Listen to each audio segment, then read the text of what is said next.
J'ai pris le temps d'observer ce débat. En tant que scientifique et juriste, je note que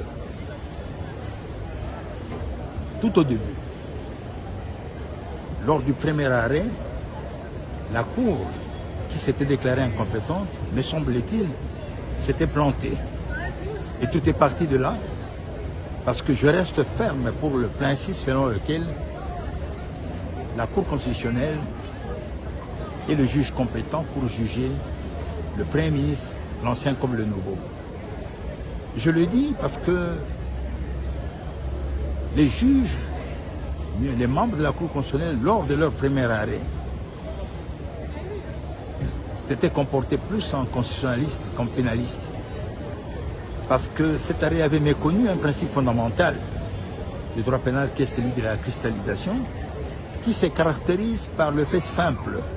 Le juge au moment de fait est celui toujours compétent au moment de poursuite. Et ce principe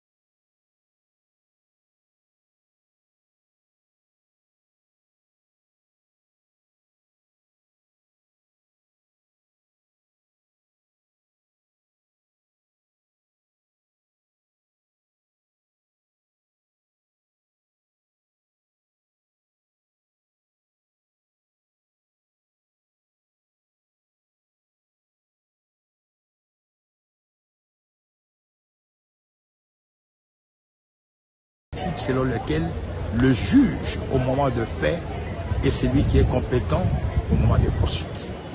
C'est-à-dire, l'ancien Premier ministre peut être poursuivi aujourd'hui par la Cour constitutionnelle pour les faits commis au moment où il était Premier ministre ou à l'occasion de l'exercice de ses fonctions de Premier ministre.